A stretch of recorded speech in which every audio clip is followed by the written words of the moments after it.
Pero agradecemos al Señor porque realmente, ¿cuántos saben que todo lo que puede estar obrando en el corazón de cada uno de nosotros para edificación del cuerpo, la iglesia, es fruto de la gracia del Señor?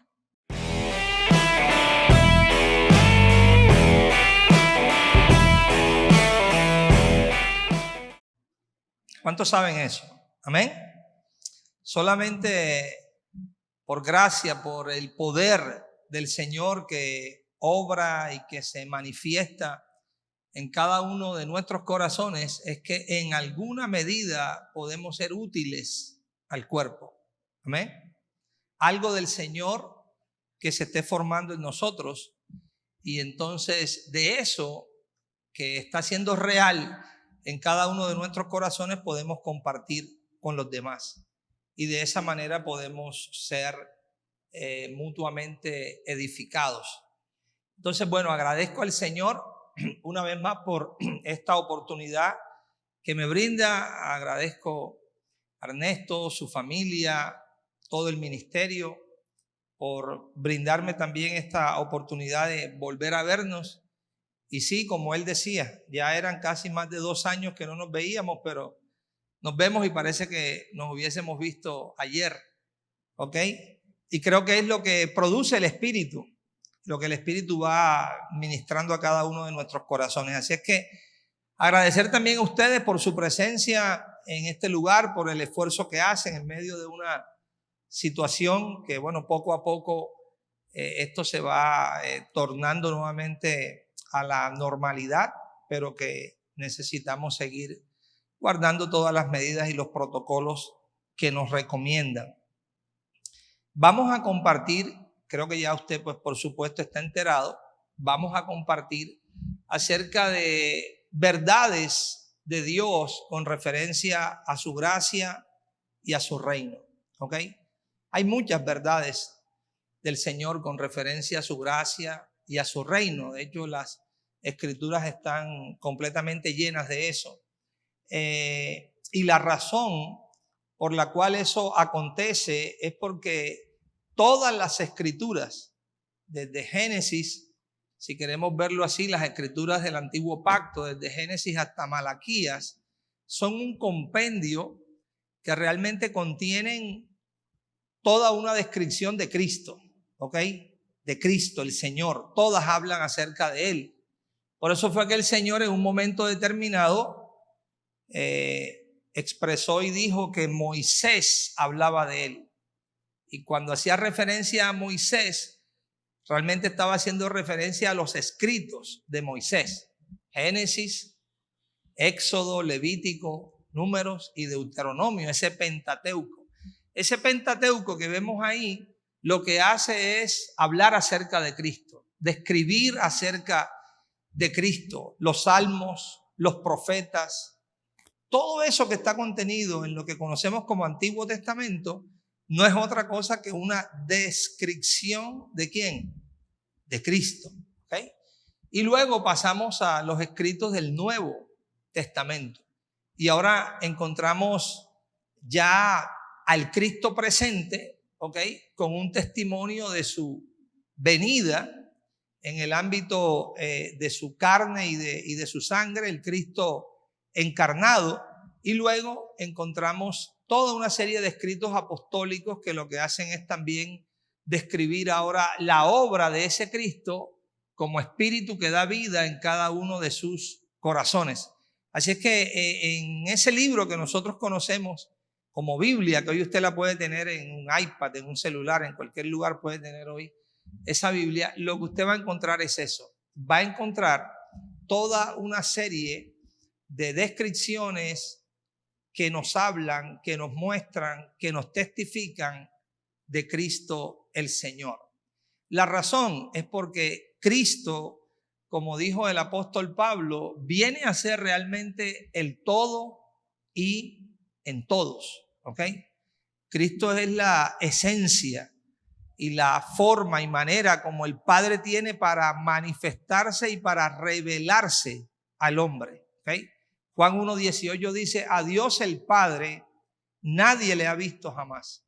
El unigénito Hijo que está en el seno del Padre, Él le ha dado a conocer. Así es que de una u otra manera, Cristo es la expresión visible de ese Dios invisible. Pablo lo dice en Colosenses capítulo 1, versículo 15. Él es la imagen del Dios invisible, el primogénito de toda creación. Entonces quiero aprovechar este tiempo que vamos a tener. Son 4 jornadas. Hoy vamos a tener la primera, mañana tenemos 2, ¿cierto? Mañana y noche, y el domingo terminamos ya con la cuarta. Lo que quiero hacer en esta primera jornada es sentar toda una base para que empecemos a ver y empecemos a identificar lo que es Cristo, toda su grandeza, todo lo que Cristo es, todo lo que Cristo representa, toda la sustancia de Él, y cómo a partir de Él absolutamente todas las verdades bíblicas encuentran sentido, encuentran vida, ¿ok? Se hacen reales para el corazón de cada uno de nosotros.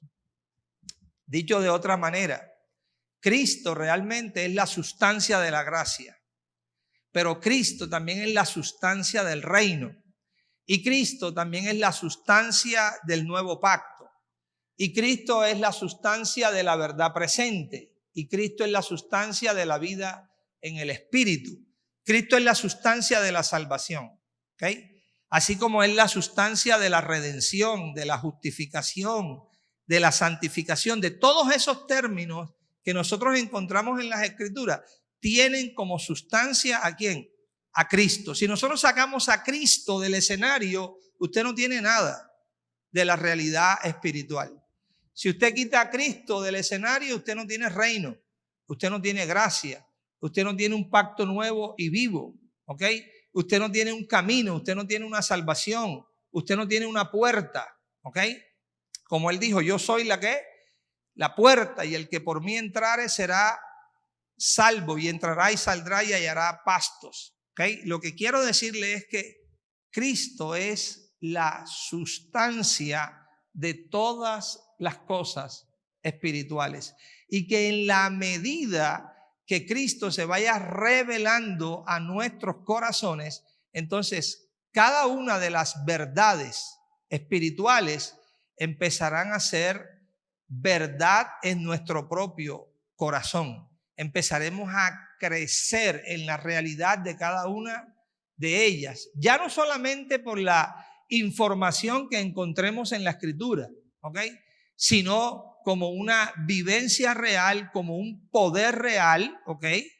Que es lo que el Señor anuncia en su palabra, ¿ok? Así es que vamos a aprovechar ese tiempo en esta noche, y la enseñanza de esta noche la he titulado Solo conociendo al Hijo somos transformados. Solo conociendo al Hijo, a Cristo, somos transformados, ¿ok? Entonces, te invito a que vayas conmigo a Colosenses capítulo 1, por favor, y vamos a revisar ahí el versículo 15 al versículo 17. Colosenses 1, verso 15 al 17.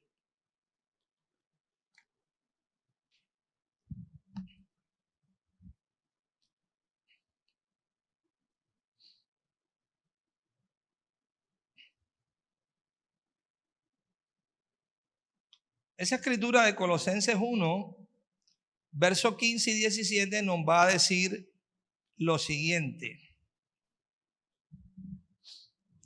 Dice, Él es la imagen del Dios invisible, el primogénito de toda creación, porque en Él, en Cristo, fueron creadas todas las cosas, las que hay en los cielos, las que hay en la tierra, visibles e invisibles, sean tronos, sean dominios, sean principados, sean potestades.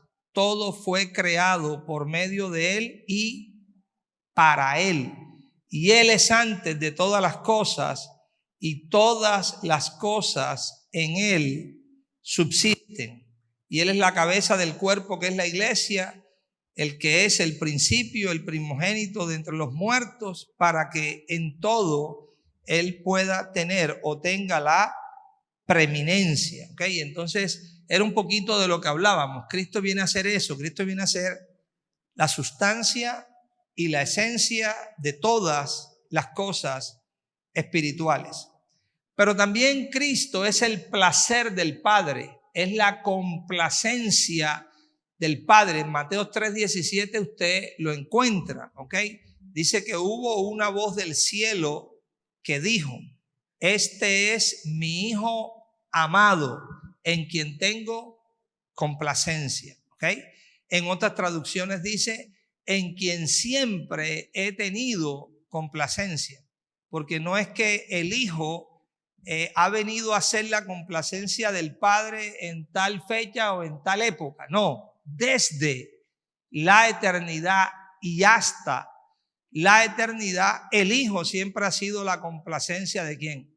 Del Padre. Entonces es sustancia y realidad de todas las cosas espirituales, pero también es la complacencia del Padre. Cristo es la imagen de Dios. Segunda de Corintios capítulo 4, versículo 4. Voy a ir repasando versículos, los voy a ir diciendo, ¿ok? No vamos a estar leyendo los puntuales para que el tiempo nos pueda rendir, pero usted los apunta, luego usted los va todos a verificar. Segunda de Corintios 4:4. Dice que Él es la imagen de Dios. Hebreos 1:3. Hebreos 1:3 dice que Cristo es el brillo de la gloria de Dios. ¿Ok? Él es la imagen misma de su sustancia, el resplandor de la gloria divina. Ahí mismo en Hebreos capítulo 1, versículo 1 y versículo 2, dice: Dios, habiendo hablado muchas veces y de muchas maneras a los padres por los profetas, en estos postreros días nos ha hablado por el Hijo, o nos ha hablado en Hijo, dice en otros escritos. ¿Ok? Por tanto, el Hijo es el lenguaje del Padre. ¿Ok? Dios no habla español, inglés, francés, alemán, ruso. Dios habla Cristo. Ese es su lenguaje, el lenguaje divino, el lenguaje del Hijo, el lenguaje del Espíritu. ¿Ok? Cristo también es esa expresión o manifestación de Dios, como ya lo habíamos dicho en Juan capítulo 1, versículo 18. Que a Dios el Padre nadie lo había visto jamás, pero el unigénito Hijo que está, observe esa expresión, que está en el seno del Padre, no dice que estaba, que está. ¿Ok? Él es el eterno presente, que está en la presencia del Padre, Él le ha dado a conocer. En Génesis capítulo 28, mis amados, vamos a encontrar una historia. ¿Ok? Usted la puede leer con calma del versículo 10 en adelante. Quizás la ha escuchado muchas veces. Es la historia de Jacob. Recuerde que Jacob se quedó dormido y tuvo un sueño. Y en ese sueño Jacob vio una escalera. ¿Se acuerda? Y esa escalera tenía una particularidad. Esa escalera tenía dos extremos. Y un extremo tocaba la tierra y el otro extremo tocaba el cielo. ¿Okay? Y Jacob veía ángeles que subían y bajaban de la escalera. Y cuando él despierta de ese sueño, entonces él reconoce y dice: wow, esto que yo acabo de ver es algo glorioso. Este lugar es casa de Dios, Betel, y puerta del cielo. Casa de Dios y puerta del cielo, porque vio aquella escalera que podía comunicar, o mejor, conectar, ¿ok?, al hombre que estaba en la realidad de lo terrenal con Dios que estaba en la realidad de lo celestial. Pues Cristo es esa escalera divina. ¿Ok? Vamos a mirarlo en Juan capítulo 1. Estamos viendo toda una descripción de lo que es Él, el glorioso Hijo de Dios. Juan capítulo 1, observen lo que dice. Vamos a leer desde el verso 48. Le dijo Natanael: ¿de dónde me conoces? Respondió Jesús y le dijo: antes que Felipe te llamara, cuando estabas debajo de la higuera te vi. Respondiendo Natanael, le dijo: Rabí, Tú eres el Hijo de Dios, tú eres el Rey de Israel. Respondió Jesús y le dijo, porque te dije, te vi debajo de la higuera, ¿crees? Cosas mayores que estas verás. Y le dijo, de cierto os digo, de aquí en adelante veréis ¿qué? El cielo abierto. Veréis el cielo abierto. ¿Y qué más? Y a los ángeles de Dios que suben y descienden ¿sobre qué? No sobre la escalera, sino sobre el Hijo del Hombre. Jacob vio a los ángeles que subían y bajaban sobre la ¿qué? Sobre la escalera, pero ahora él está diciendo realmente que esa escalera es él. O sea, Cristo es la escalera divina que conecta al hombre con Dios. Por eso Pablo, cuando le escribe a su hijo Timoteo, le dice así: no hay otro mediador entre Dios y los hombres, sino Jesucristo hombre. Y él se presenta, y en muchas ocasiones lo dijo: yo soy el camino, soy la verdad y soy la vida, y nadie puede venir al Padre si no es por mí. ¿Ok? Cristo también es la luz. Ahorita estábamos cantando una canción, y si recuerda, esa canción hablaba de la luz, esa gloriosa luz que alumbra, ¿ok? Pues esa luz es Cristo, ¿ok? Te lee Juan 8:2 y va a encontrar que esa luz es Cristo. Yo soy la luz del mundo. El que me sigue no andará en tinieblas, sino que tendrá la luz de la vida. Pues Juan 1:4 dice que esa luz es la misma vida. ¿Ok? Dice, en él estaba la vida. Y la vida era ¿qué? La luz de los hombres. Y si lee el verso 9 de Juan 1, ¿qué le dice? Le dice que aquella luz verdadera alumbra a todo hombre que viene a este mundo. Dios es un Dios de amor, Dios es un Dios salvador, Dios es un Dios que tiene como meta, deseo, plan claro y definido poder traer al hombre de la condición en la que el hombre se encuentra y transformarlo completamente a la plena imagen de su propio Hijo. ¿Ok? Eso es lo que Dios quiere hacer, ese es el deseo, esa es la centralidad realmente del Evangelio. ¿Ok? Formar a Cristo en cada uno de nuestros corazones para que cada uno de nosotros podamos ser unos testigos vivos de Cristo en la faz de esta tierra. ¿Qué más es Cristo? Bueno, Cristo es el verdadero pan que descendió del cielo. ¿Ok? El Señor les habló y les dijo: ustedes dicen, y está escrito y es así, que Moisés les dio el pan del cielo. Bueno, realmente les dijo: mi Padre les da el verdadero pan del cielo. ¿Ok? Mi Padre les da el verdadero pan del cielo, porque el pan del cielo ¿qué? Es Él, el pan vivo, el pan de Dios, el pan que viene de arriba. El que come de este pan nunca más tendrá hambre. ¿Ok? Todo eso es Cristo. También Él es la plenitud de gracia. ¿Okay? Juan capítulo 1, versículo 16 lo dice así: Cristo es la plenitud de gracia. Él está lleno de gracia y de verdad. ¿Okay? Isaías 42, verso 6, vamos a mirar la descripción que nos hace de Cristo, del Hijo. ¿Okay? Interesante esa descripción que Dios hace por medio del profeta. Isaías 42, versículo número 6. Dice: yo, el Señor, te he llamado en justicia y te sostendré por la mano. Te guardaré y te pondré por pacto al pueblo.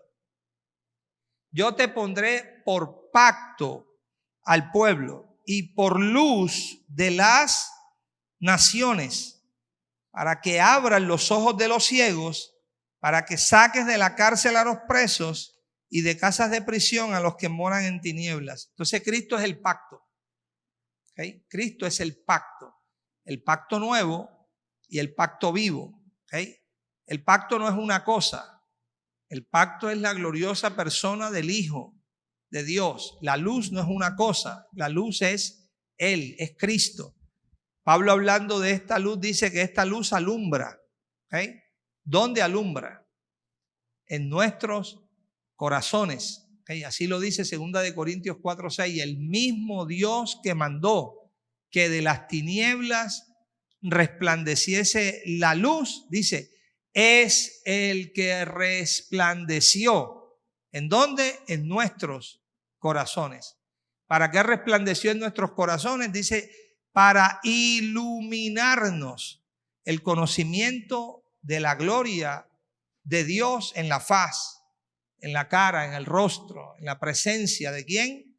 De Jesucristo el Señor. ¿Okay?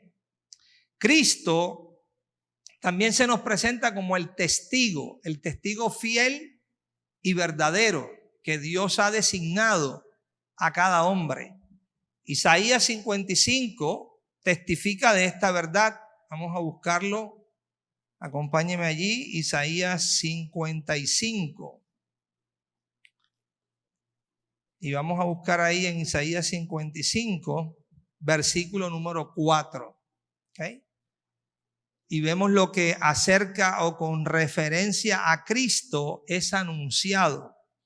Dice, he aquí, yo lo di por testigo a los pueblos, por jefe y por maestro a las naciones. Es interesante, porque observe lo que dice, yo lo di por testigo a los pueblos.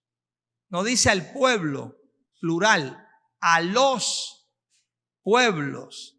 Y lo di por luz, no dice a una nación, dice por luz a las naciones, ¿ok? Porque Él es el testigo vivo de Dios que está testificando en el interior de cada uno de los corazones de los hombres.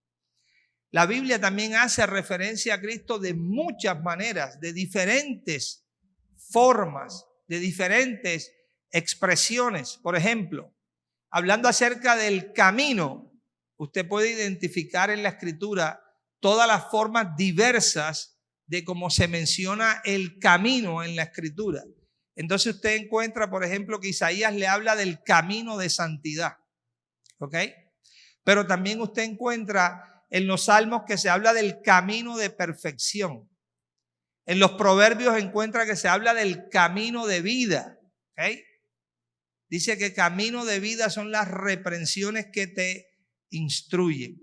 En los salmos también usted encuentra que Dios nos guía por sendas. Las sendas son caminos, sendas de justicia y sendas o caminos de juicio. Entonces, mire todas las diferentes maneras que de ese camino se exponen. Camino de santidad, camino de perfección, camino de vida, camino de justicia, camino de juicio. El profeta Jeremías le llama la senda antigua el buen camino. El Señor Jesús en Mateo 7 le llama el camino angosto, ¿ok?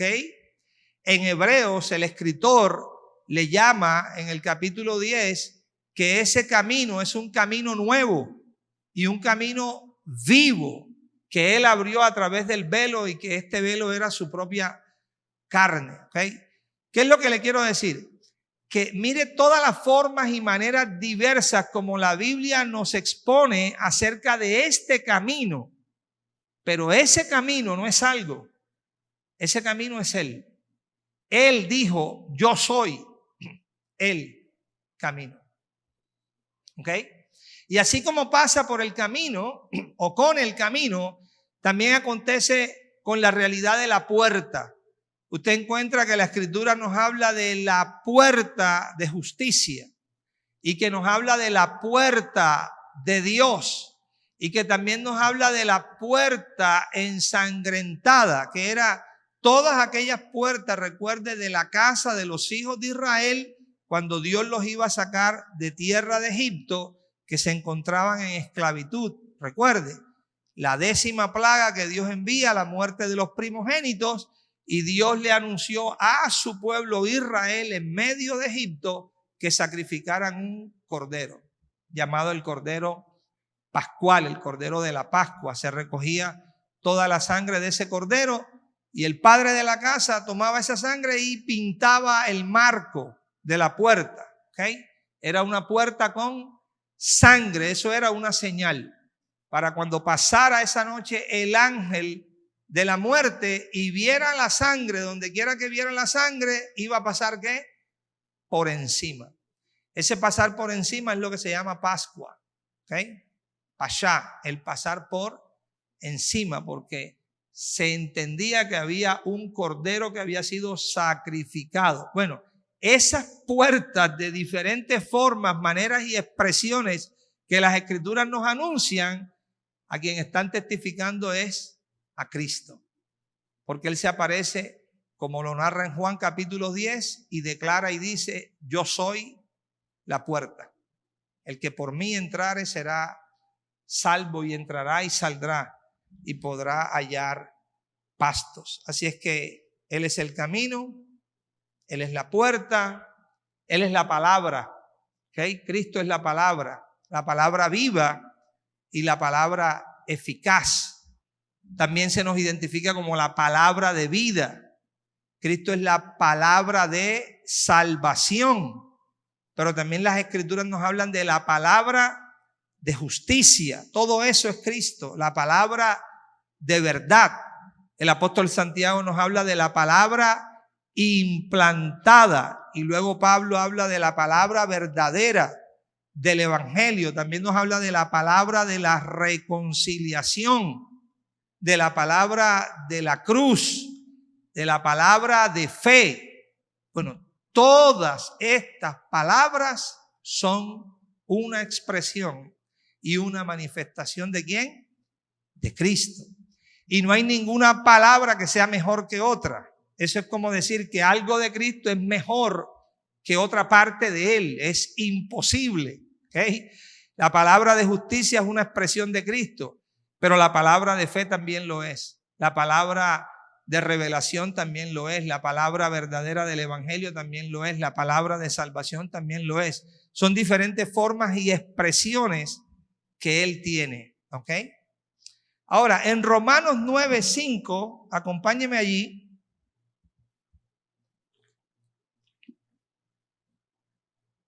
Observemos lo siguiente. Romanos 9:5.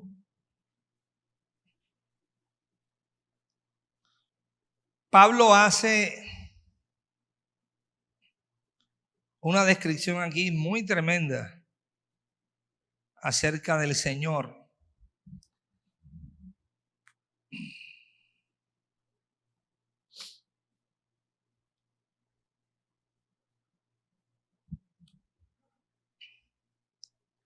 Romanos capítulo 9.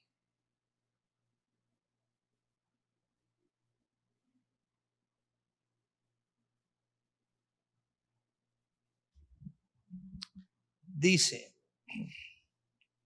de quienes son los patriarcas y de los cuales según la carne vino Cristo, el cual es Dios sobre todas las cosas, bendito por los siglos. Cristo, Dios sobre todas las cosas, bendito por los siglos.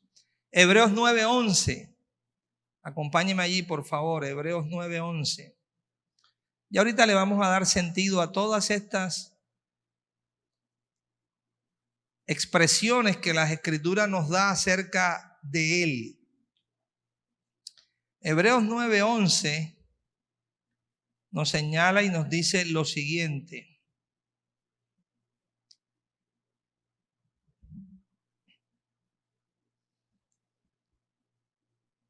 que Cristo es el sumo sacerdote de los bienes presentes. El sumo sacerdote de los bienes presentes. Hebreos 5:9 nos dice que Cristo es el autor de eterna salvación para todos los que le obedecen. ¿Ok? Segunda de Corintios, capítulo 4, versículo 7, nos identifica a Cristo como el tesoro. ¿Ok? Le repaso el 6. Dice, el Dios que mandó que de las tinieblas resplandeciese la luz, es el que resplandeció en nuestros corazones para iluminarnos el conocimiento de la gloria de Dios en la faz o cara o rostro de Jesucristo. Y luego el verso siguiente, Pablo dice, pero tenemos este tesoro. ¿Cuál? Pero tenemos este tesoro. ¿Cuál? ¿Cuál tesoro? Es del que Pablo está hablando. Bueno, Pablo está hablando de esa luz que ha resplandecido en nuestros corazones. Del Dios que ha resplandecido en nuestros corazones. Y por eso aclara y dice, pero tenemos este tesoro en vasos de barro. ¿Para qué? Para que la excelencia del poder sea de Dios y no de nosotros. Así es que Cristo es el tesoro en vasos de barro. ¿Okay? Luego el mismo Señor, haciendo una descripción acerca del reino, presenta el reino como una semilla de mostaza muy pequeña que es sembrada en tierra, pero que luego al crecer, dicha semilla llega a ser la más grande de todas las hortalizas.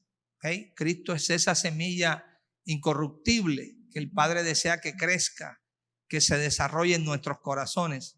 Otra de las parábolas en Mateo 13 es acerca de la levadura celestial que una mujer toma en su mano. Dice que coloca en 3 medidas de harina hasta que todo es leudado, y eso se compara con el reino.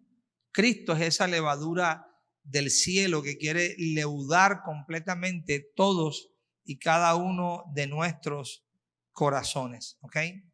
Pablo concluye en Efesios 4:10 que Cristo, por ejemplo, fue el que subió por encima de todos los cielos para llenarlo todo. Amados, este Cristo que uno podría pasarse toda la noche haciendo descripciones de él acerca de lo que la Escritura muestra, acerca de lo que la Escritura presenta, acerca de lo que la Escritura describe acerca de él, es el Cristo de Dios, es el Cristo que está testificado en todas las Escrituras, que está testificado en los profetas, que está testificado en la vida de todos y cada uno de los propios apóstoles. Ahora, el propósito de Dios es que usted y yo conozcamos a este Cristo, que lo conozcamos de verdad, que lo conozcamos en nuestro corazón, que Él se pueda revelar en nosotros y que podamos conocerle verdaderamente como lo que Él es, como todas y cada una de esas verdades espirituales. No conocerlo en un aspecto simplemente descriptivo o teórico, que era el aspecto en que lo conocían los fariseos. Los fariseos lo conocían en un aspecto descriptivo y en un aspecto teórico. Vamos a buscarlo en Juan capítulo 5. Juan capítulo número 5. Y vamos a leer el versículo número 39.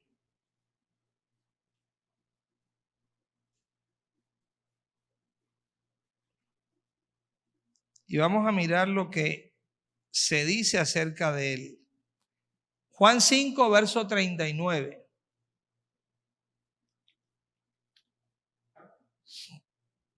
Dice así: escudriñad las Escrituras. Otras traducciones apuntan a escudriñan las Escrituras. Es una afirmación que el Señor les está haciendo. Ustedes escudriñan las Escrituras, porque a ustedes les parece que en ellas tenéis la vida eterna.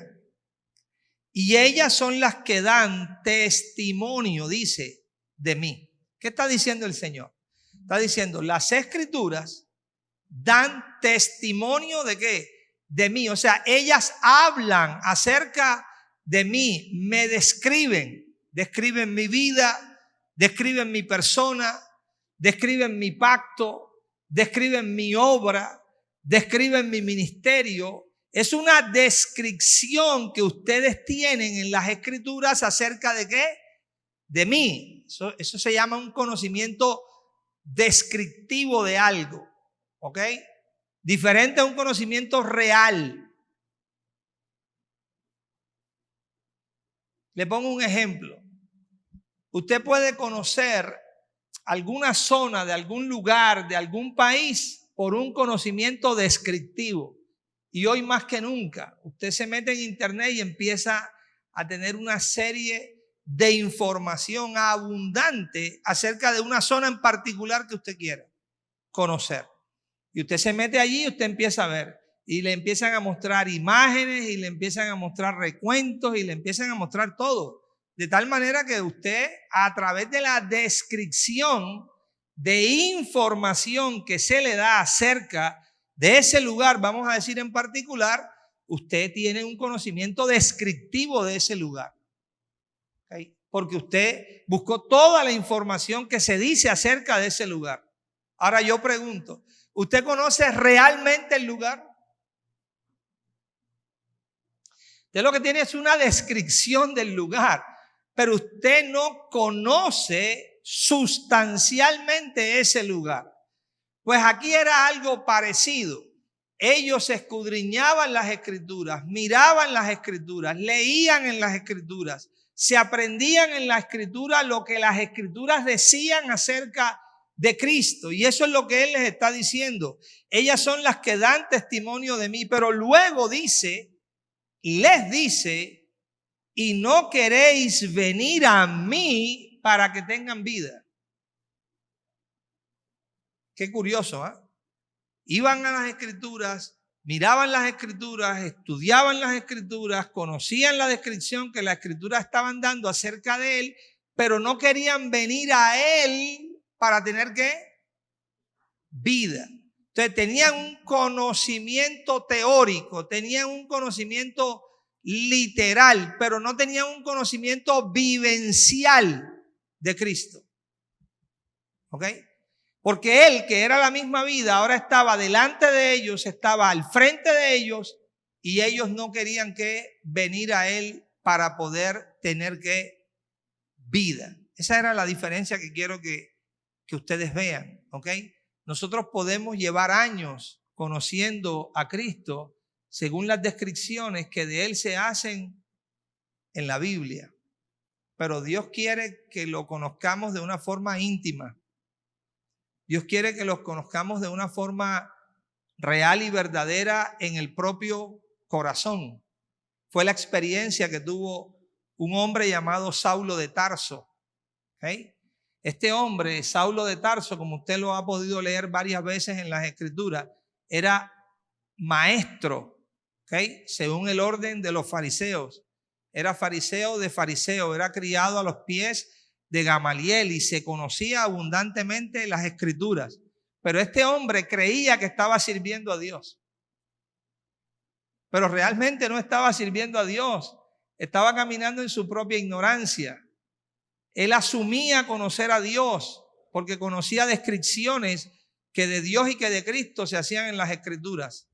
Pero luego, cuando esta luz de Cristo le alumbra el corazón y lo trae a una conciencia espiritual que él nunca había conocido ni palpado, él puede identificar y decir, wow, ahora reconozco que yo lo que era un perseguidor de la iglesia. Yo era un injuriador, yo era un blasfemo, pero cómo él llega a la conciencia de reconocer ese error en donde él estaba y la ignorancia en la que él estaba, porque realmente Cristo se le hizo ¿qué? Presente. Cristo se le hizo real. Cristo pudo llegar y abrir los ojos de su entendimiento. Por eso me refiero que cuando conocemos al Señor de la manera como el Padre quiere que lo conozcamos, es como nosotros verdaderamente somos transformados. Entonces, Pablo empieza un proceso de transformación, ¿ok? A la imagen de Cristo, porque empieza un proceso de conocerlo a Él íntimamente mediante el Espíritu y mediante la obra del Espíritu. Gálatas capítulo 1, acompáñenme ahí, versículo 15 y versículo 16, y consideremos lo que vamos a ver ahí.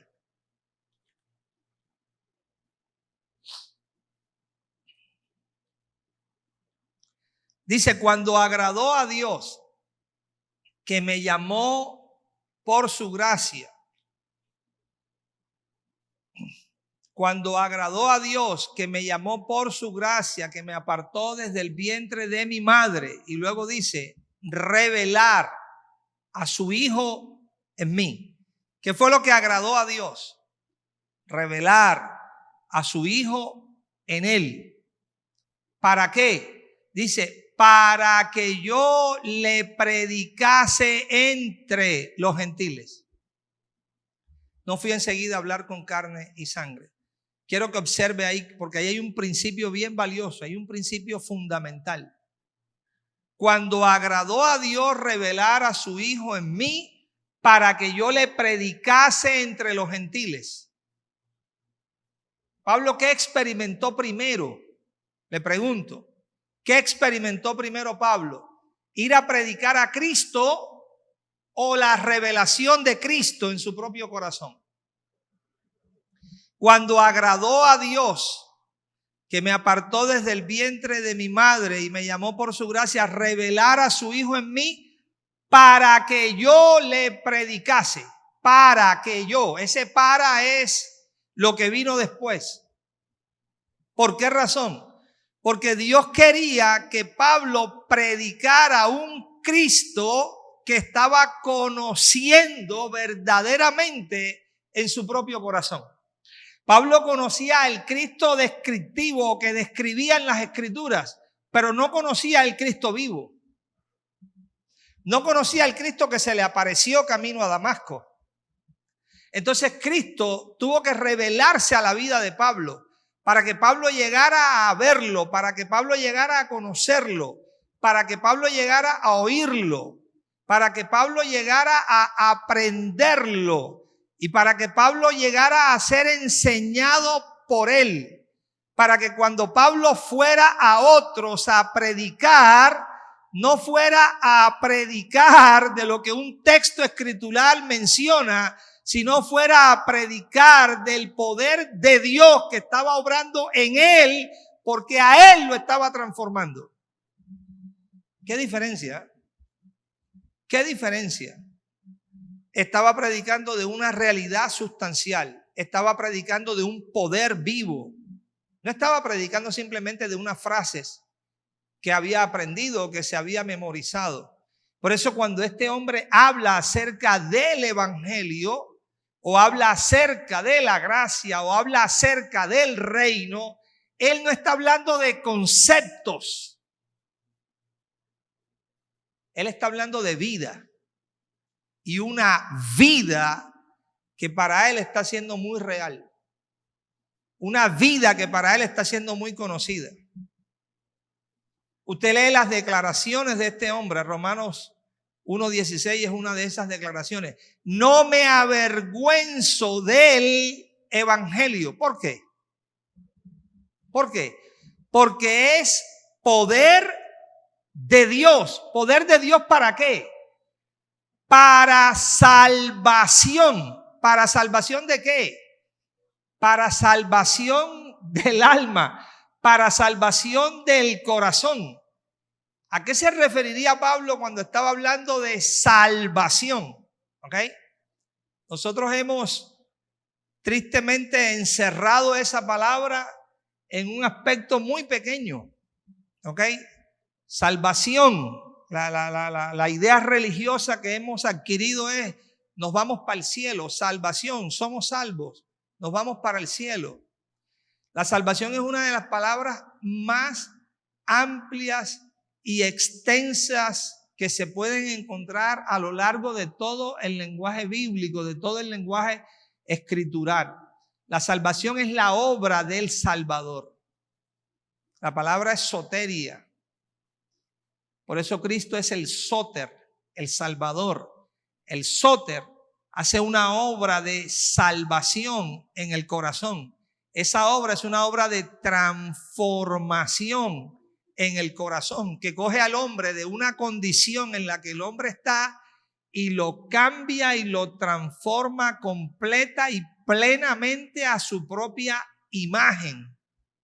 Por eso el escritor de Hebreos, cuando habla de esta salvación, dice: esta grande salvación no es algo pequeño, es nada más y nada menos que la obra de Cristo en el corazón de los hombres. Entonces, Pablo identificaba todas estas verdades no simplemente como una descripción de términos, no, como vida, como sustancia, como poder. Por eso cuando habla de la gracia, no está hablando definiéndonos un término.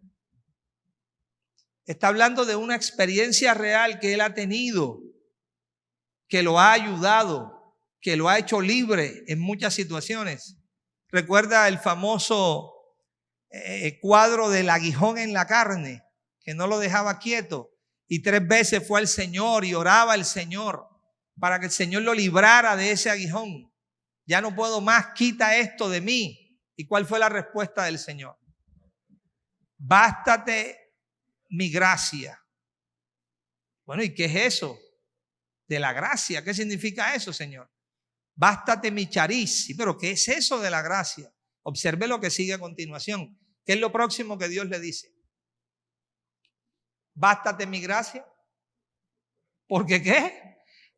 Porque mi poder se perfecciona ¿dónde? En la debilidad. Entonces, ¿qué es la gracia de Dios sino el poder divino que obra en el corazón y te habilita, para tú hacer lo que humanamente tú no puedes hacer?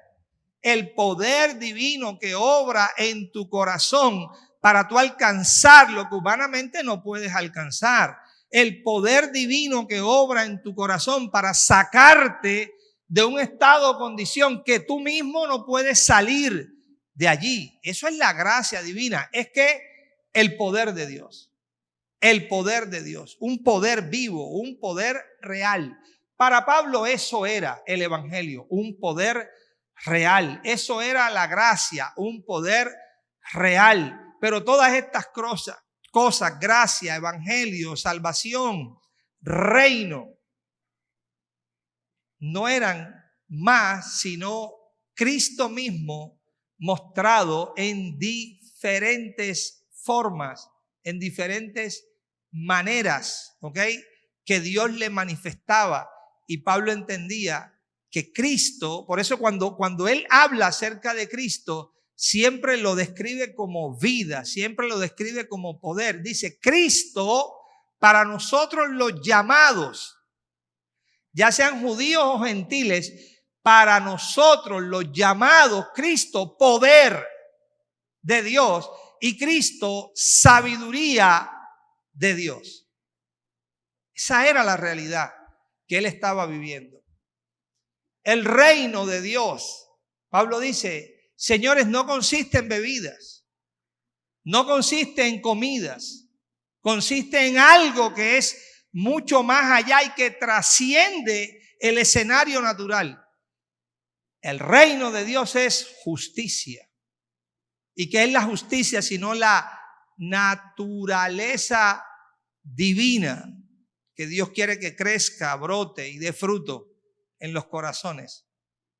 Justicia, paz y gozo en el Espíritu. Son cosas que están completamente enlazadas. Justicia, paz y gozo. Usted oye al profeta Isaías, o Dios por boca del profeta Isaías hablar acerca de la justicia y la paz en el capítulo 32 y ve claramente lo que dice. Dice que la labor de la justicia es la paz. sea, el resultado ¿de qué? De la justicia es la paz. El resultado de operar, el resultado de obrar en la naturaleza divina trae como consecuencia o trae como fruto o trae como cosecha ¿qué? La paz de Dios. ¿Ok? Vamos a ver si lo podemos mirar aquí un instante. Isaías 32.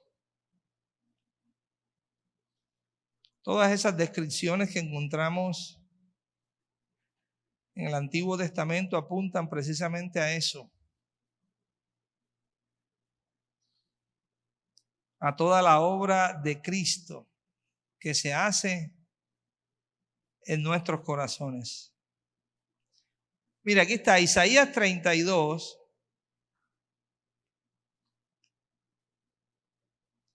Miremoslo desde el 16, por favor.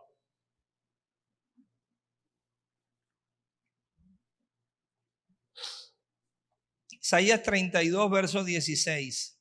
Y habitará el juicio en el desierto, y en el campo fértil morará la justicia. Y el efecto, el resultado, la cosecha, el fruto, eso es el efecto, el resultado, la cosecha, el fruto de la justicia será ¿qué? Paz. ¿Por qué el hombre no puede tener paz cuando está sin Dios? Usted ve que los pueblos en el mundo siempre tratan de, entre comillas, hacer pactos de paz.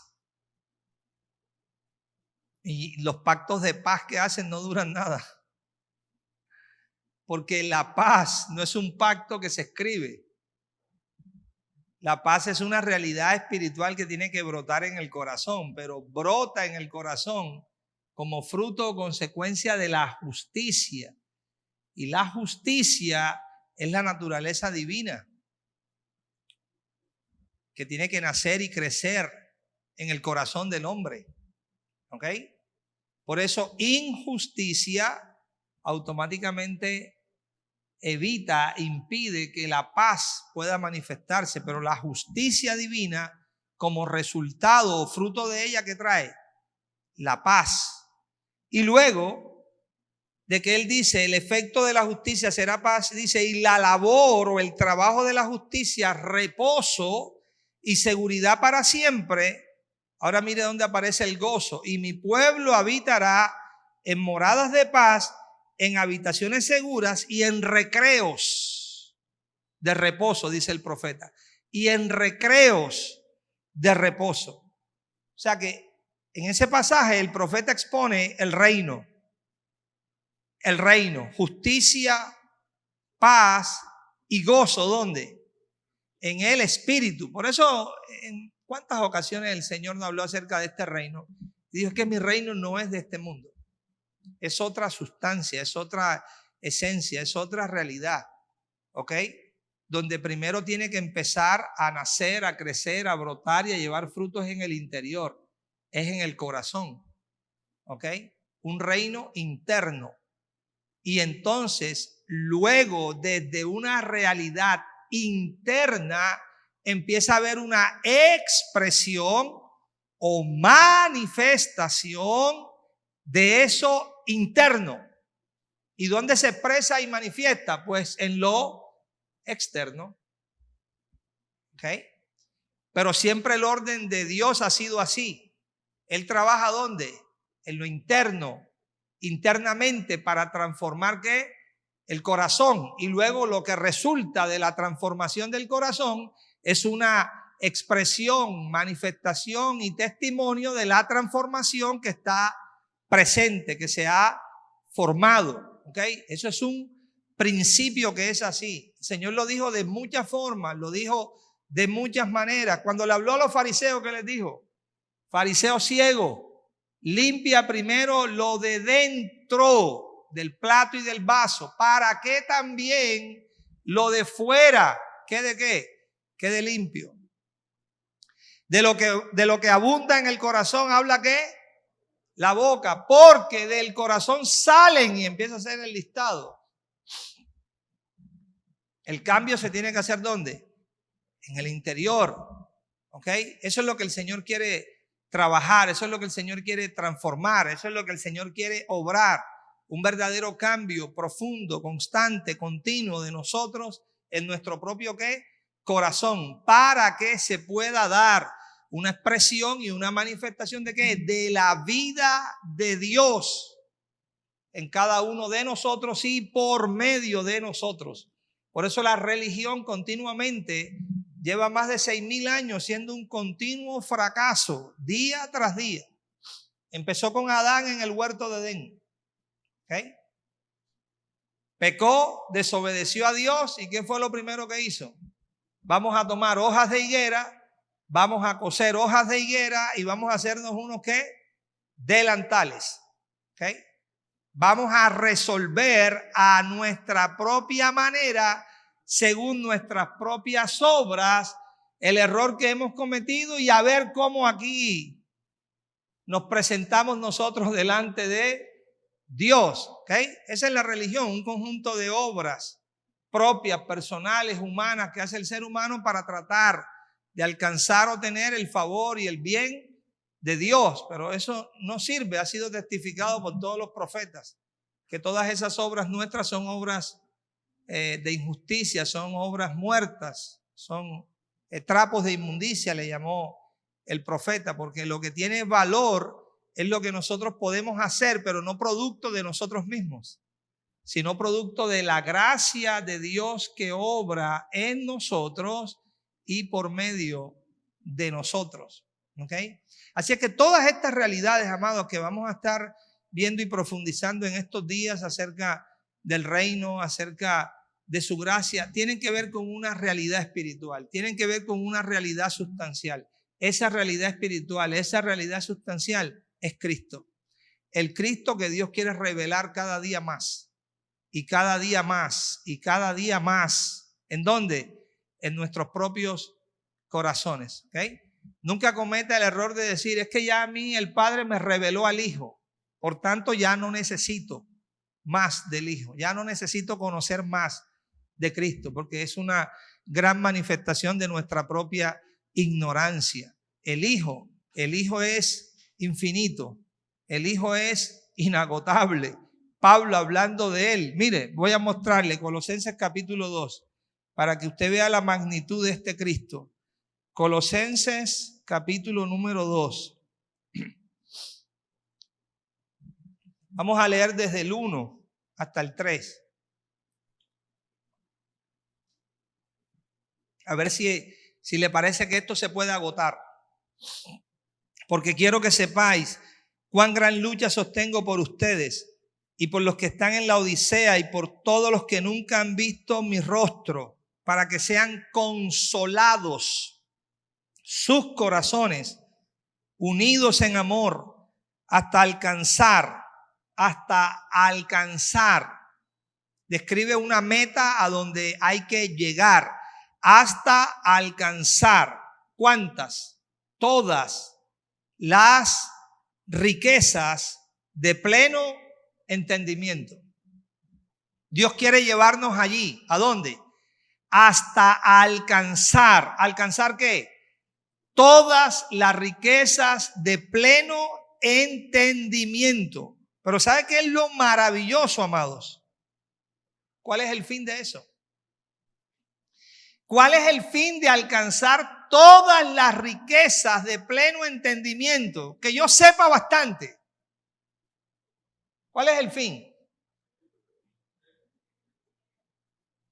Que yo me haga famoso, porque digan que conozco mucha Biblia. Hasta alcanzar todas las riquezas de pleno entendimiento. ¿Cuál es el fin? ¿A fin de qué? Ahí lo dice. ¿A fin de qué? De conocer. ¿De conocer qué? El misterio de Dios, el Padre, Cristo. Yo sé que en la Reina Valera dice el misterio de Dios el Padre y de Cristo, como si el apóstol Pablo estuviera hablando de dos misterios, el misterio del Padre y el misterio de Cristo, pero en muchas traducciones y en muchos Nuevos Testamentos griegos interlineales no aparece que Pablo esté hablando de dos misterios. Pablo está hablando es de Cristo como misterio del Padre.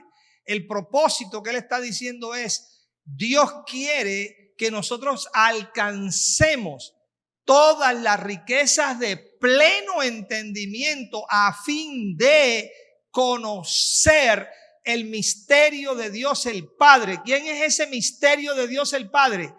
Cristo, misterio que había estado oculto en todas las generaciones, pero que al Padre le plació ahora traerlo a manifestación y revelarlo por medio de sus apóstoles y profetas. Este misterio que estaba escondido desde los siglos en Dios es Cristo, y en Él, en Cristo, le dice el verso siguiente, están escondidos. ¿Cuántos tesoros? Todos los tesoros, ¿de qué? De la sabiduría. ¿Y de qué? Y del conocimiento. ¿Cuándo se le van a acabar a usted esos tesoros?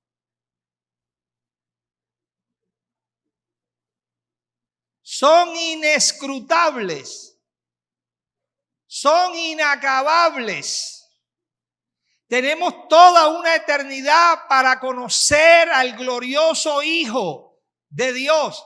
Y el tiempo y los años que Dios nos conceda en esta tierra, que los podamos aprovechar de una manera muy fructífera y productiva para conocer de una forma íntima y verdadera al Cristo de Dios y ser transformados a su propia imagen.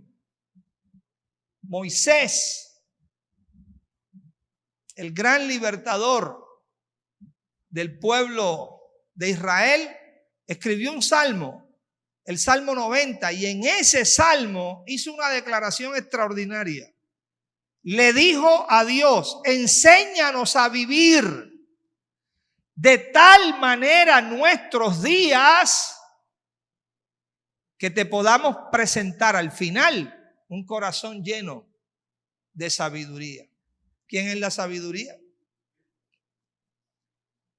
Lo que Moisés estaba orando al Padre era, enséñanos a vivir de tal manera cada día en esta tierra que eso nos pueda conducir a conocerlo a Él, a experimentarlo a Él, que ese Cristo pueda ser revelado en nosotros, que le podamos ver, que le podamos conocer. Es el deseo de Dios. ¿Qué dijo el Señor acerca de esa realidad en Juan 17:3? Y esta es la vida eterna. ¿Cuál? Que te conozcan a ti, el único Dios verdadero, y a Jesucristo, a quien tú has enviado. Conocerlo a Él, amados, es lo único que nos cambia. Conocerlo a Él es lo único que nos transforma. Conocer doctrina no nos cambia, no nos transforma. Nos puede establecer un cambio de pensamiento. Antes pensábamos de una manera, ahora pensamos de otra. Pero conocerlo a Él nos cambia el corazón, nos transforma el corazón, nos hace a su propia imagen. Y quiero terminar con esto. Vamos a Efesios capítulo 4. Ya mañana continuamos en la mañana. Efesios capítulo 4.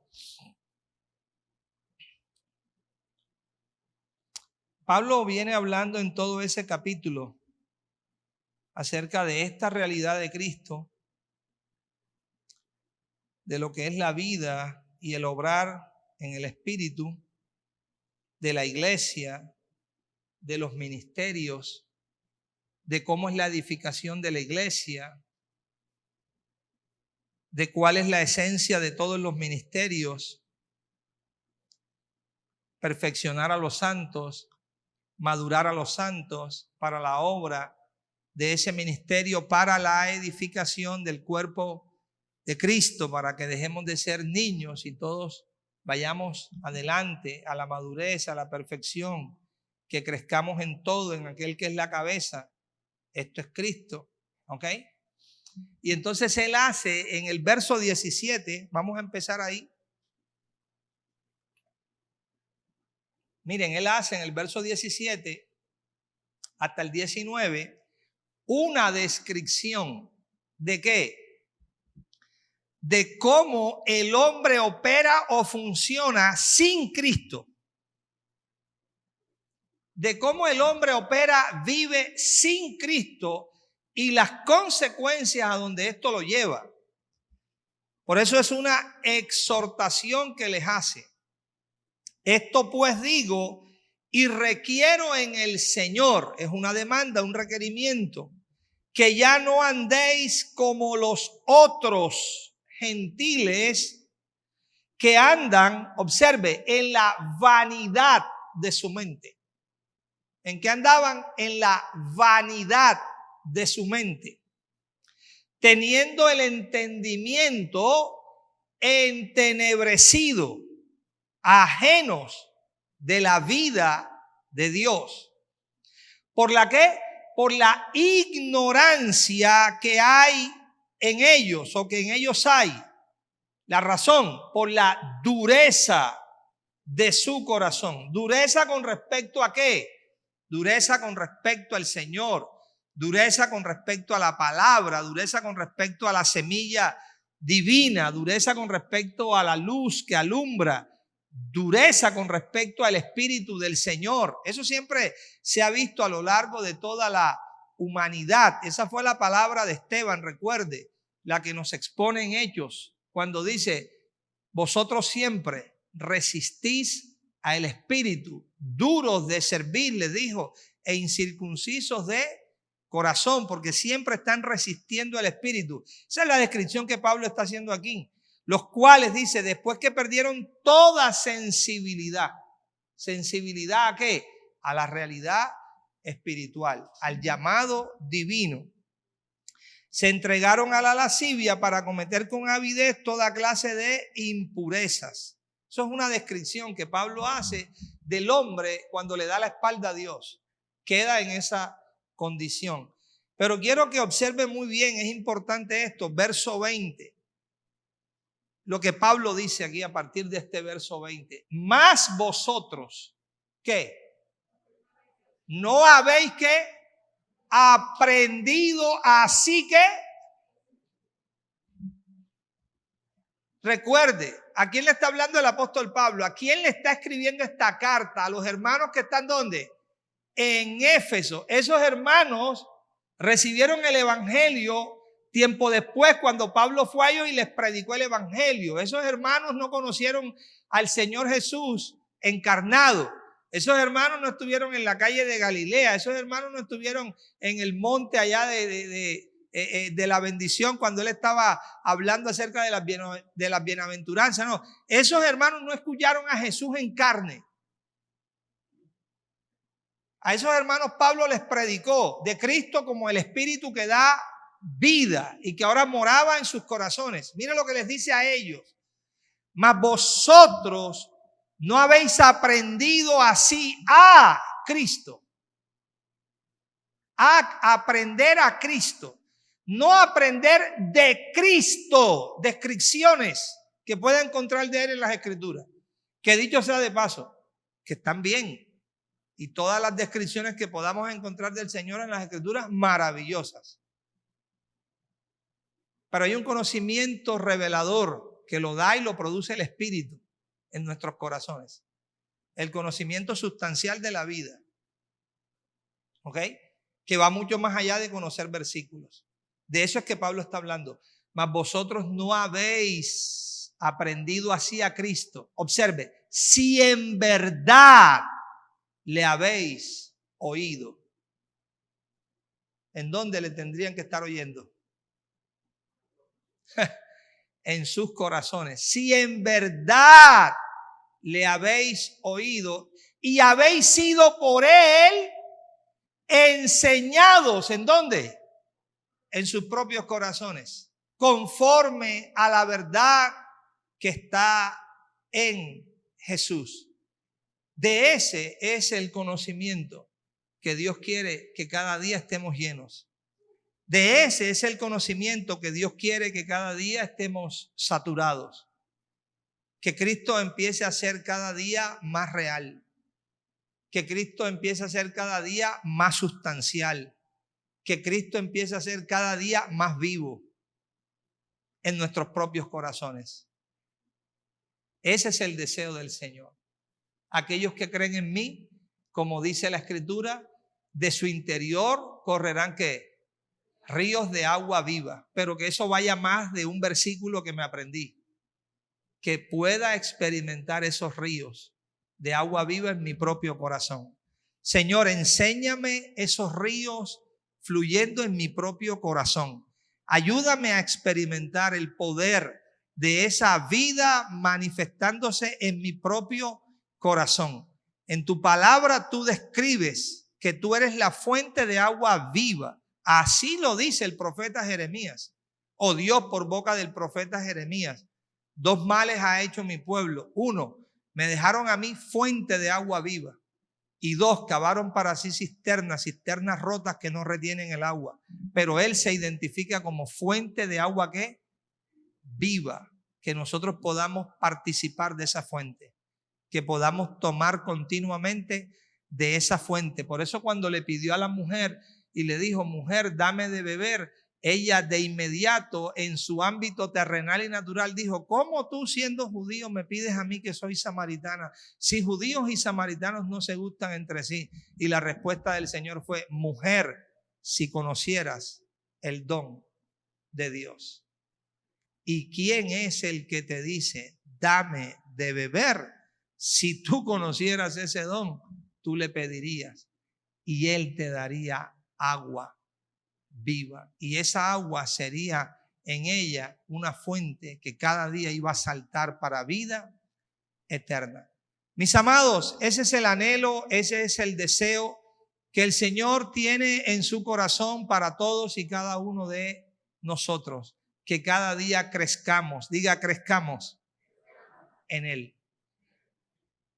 Crezcamos en una experiencia viva, real, contundente, genuina de Cristo, como vida, como vivir, como poder, como salvación, como justicia, como redención, como santificación, absolutamente como todo, para que Cristo llegue a ser, como dijo el apóstol Pablo, el todo y en todos.